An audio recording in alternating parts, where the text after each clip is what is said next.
افغان طالبان اور فتنہ الخوارج کے خلاف پاک فوج کی مؤثر جوابی کارروائیاں۔ پاک فوج نے شمال جنوبی وزیرستان سے ملحقہ افغان طالبان کی پوسٹ کو تباہ کر دیا۔ افغان طالبان اور فتنہ الخوارج بھاگنے پر مجبور ہو گئے۔ پکتیکا میں شاہین بیس کے ایمونیشن ڈیپوز کو بھی تباہ کر دیا گیا۔ سیکیورٹی ذرائع کے مطابق پاک افغان بارڈر پر افغان طالبان اور فتنہ الخوارج کے ٹھکانوں اور عسکری تنصیبات کو نشانہ بنایا جا رہا ہے۔ آپریشن غضب للحق کے اہداف کے حصول تک جاری رہے گا۔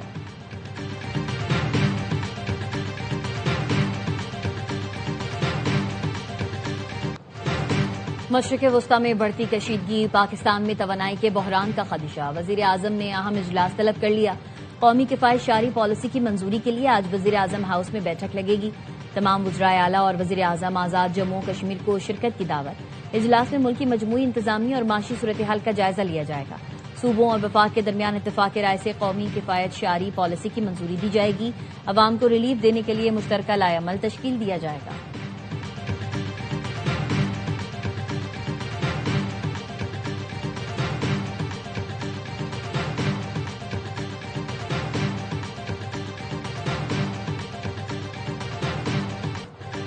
پاکستان اسٹاک مارکیٹ میں شدید مندی، مارکیٹ کریش کر گئی۔ 100 انڈیکس میں 10,000 سے زائد پوائنٹ سے کمی، انڈیکس 1,46,000 کی سطح پر آ گیا۔ 5% سے زائد مارکیٹ گرنے پر ٹریڈنگ 1 گھنٹے کے لیے روکنی بھی گئی۔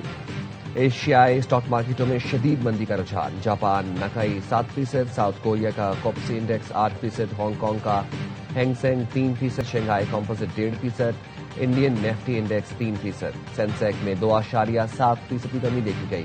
اسٹیٹ بینک نئی مانیٹری پالیسی کا اعلان آج کرے گا، شرح سود 10.5% پر برقرار رہنے کا امکان۔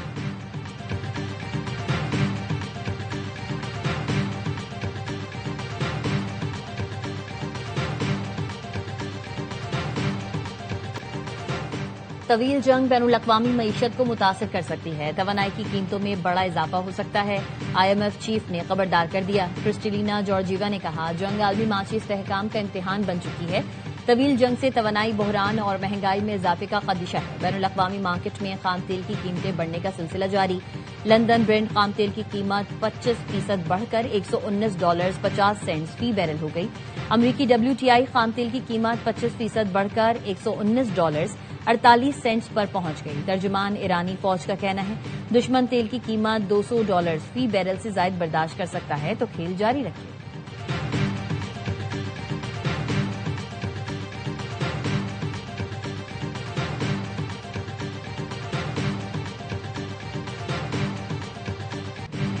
آیت اللہ مجتبی خامنئی ایران کے نئے سپریم لیڈر منتخب، مجلس خبرگان نے بھاری اکثریت سے رہبر اعلیٰ کا انتخاب کیا۔ تہران میں ہزاروں افراد کے اجتماع میں مجتبی خامنئی کے نام کا اعلان کیا گیا۔ اللہ اکبر کے فلک شگاف نعرے لگائے گئے۔ مجتبی خامنئی شہید علی خامنئی کے صاحبزادے اور ایران کے تیسرے سپریم لیڈر کے طور پر منتخب ہوئے۔ پاسداران انقلاب کے نئے سپریم لیڈر کی اطاعت کا اعلان کیا۔ ترجمان کا کہنا ہے، رہبر معظم آیت اللہ مجتبی خامنئی کے حکم پر ہر قسم کی قربانی دینے کے لیے تیار ہے۔ امریکی صدر ٹرمپ نئے سپریم لیڈر کے انتخاب پر ناخوش، مجتبی خامنئی کے انتخاب پر تبصرہ کرنے سے انکار، صرف اتنا کہا، دیکھتے ہیں آگے کیا ہوگا۔ ایران کے خلاف جنگ ختم کرنے کا فیصلہ نتن یاہو کے ساتھ مل کر کریں گے۔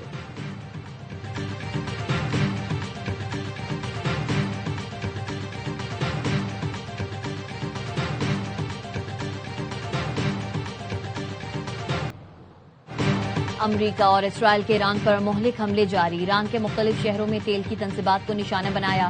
نجف آباد، اصفہان اور دیگر علاقوں پر میزائل حملوں سے 40 افراد جان سے گئے۔ امریکہ اور اسرائیل کی مشترکہ فوجی کارروائیوں میں اب تک 1330 سے زائد شہری شہید ہوئے۔ ایرانی حکام کا کہنا ہے، دشمن نے تیل کی 5 تنصیبات کو نشانہ بنایا، 4 آئل ڈپو اور پیٹرولیم ٹرانسپورٹ سینٹر پر حملے کیے گئے۔ ایران پر امریکہ اور اسرائیل کے حملوں میں 10,000 سے زائد عمارتیں تباہ ہو چکی، 8,000 رہائشی عمارتیں اور 2,000 کے قریب تجارتی مراکز شامل۔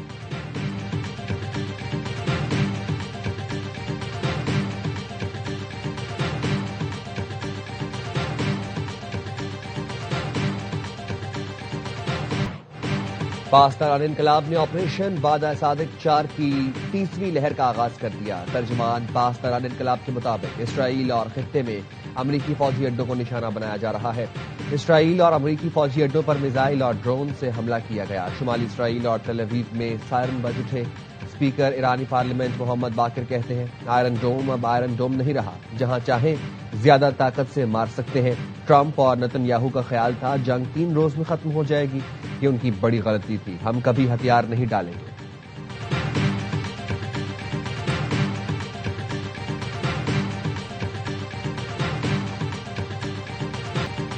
اسرائیلی فوج کی لبنان پر وحشیانہ بمباری، بیروت کے جنوبی علاقوں پر بم گرائے۔ دار الدوا کے علاقے میں 3 افراد جاں بحق اور 15 زخمی ہوئے۔ جویا میں بھی 3 افراد جاں بحق اور 16 زخمی ہوئے۔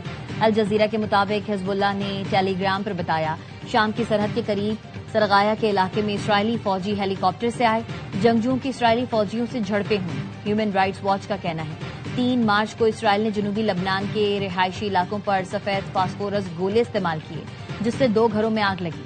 رہائشی علاقوں میں سفید فاسفورس کا استعمال انتہائی خطرناک ہے، اس کے شدید نتائج مرتب ہوں گے۔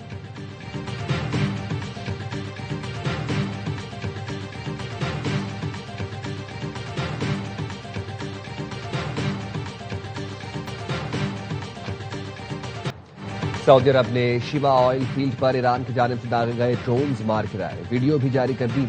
سعودی وزارت دفاع کا کہنا ہے فضائی دفاعی نظام نے 4 ایرانی ڈرونز کو آئل فیلڈ تک پہنچنے سے پہلے ہی مار گرایا۔ متحدہ عرب امارات نے بھی ایرانی ڈرونز مار گرائے۔ بحرین کے رہائشی علاقے پر ایرانی ڈرون حملے میں 32 افراد زخمی، 4 کی حالت تشویشناک۔ عراقی دارالحکومت بغداد کے ہوائی اڈے کے قریب کئی ڈرونز مار گرائے گئے۔ العلام میں بھی ایرانی ڈرونز گرائے گئے۔ ڈرون حملے میں 1 خاتون زخمی۔ اربیل کے بین الاقوامی ہوائی اڈے پر بھی عراقی فضائیہ نے ڈرون حملہ ناکام بنا دیا۔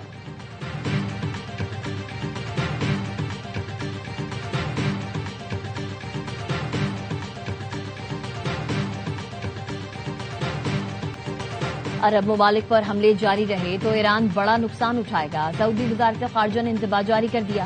کہا تیل تنصیبات اور ہوائی اڈوں کو نشانہ بنانا عالمی قوانین کی خلاف ورزی اور سلامتی و استحکام کو خطرے میں ڈالنے کی کوشش ہے۔ سعودی وزارت خارجہ نے اپنے اڈے جنگ کے لیے استعمال ہونے کا ایرانی دعویٰ بھی مسترد کر دیا۔ قطری وزیر اعظم کہتے ہیں ایران سے حملے اب بند ہونے چاہیے۔ ایران غلط اندازے لگا کر قطر پر حملے کر رہا ہے، اس سے کشیدگی بڑھے گی۔ ہم واضح کر چکے ہیں اپنے پڑوسیوں کے خلاف کسی جنگ میں حصہ نہیں ڈالیں گے۔ قطر پر حملوں سے عالمی معیشت کو جھٹکے لگیں گے۔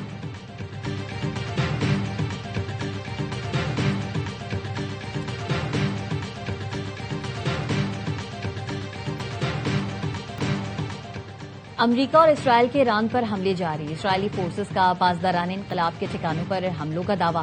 کہا پولیس ہیڈ کوارٹرز اور اصفہان میں کمانڈ سینٹر کو نشانہ بنایا گیا۔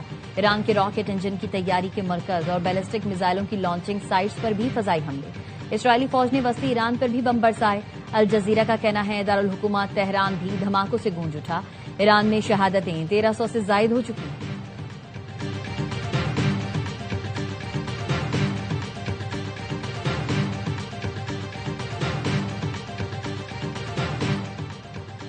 ایران نے اسرائیل پر میزائلوں کی نئی لہر داغ دی۔ اسرائیل نے ایران کے نئے میزائل حملوں کی تصدیق کر دی۔ کہا آنے والے میزائلوں کو ڈیفنس سسٹم سے نشانہ بنایا جا رہا ہے۔ اسرائیلی میڈیا کے مطابق وسطی اور شمالی اسرائیل پر میزائل حملے ہوئے۔ انٹرسیپٹ کے دوران ملبہ 3 مقامات پر گرا ہے۔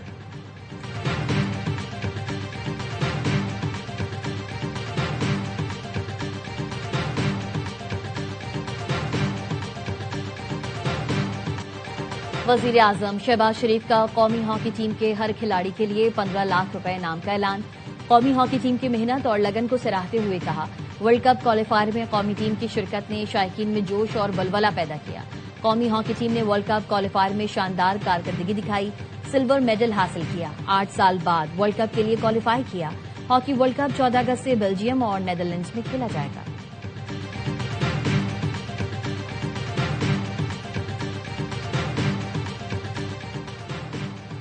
ٹرانسپورٹ کرایوں میں من مانا اضافہ کسی صورت قبول نہیں۔ کرایوں میں اضافے کا اختیار صرف حکومت اور محکمہ ٹرانسپورٹ کو ہے۔ بغیر منظوری کرایہ بڑھانے والوں کے خلاف سخت کارروائی کی جائے گی۔ سندھ کے سینئر وزیر شرجیل میمن کی ہدایت، کہا عوام کو ریلیف دینے کے لیے پرعزم ہے۔ محکمہ ٹرانسپورٹ فوری چیکنگ مہم شروع کرے۔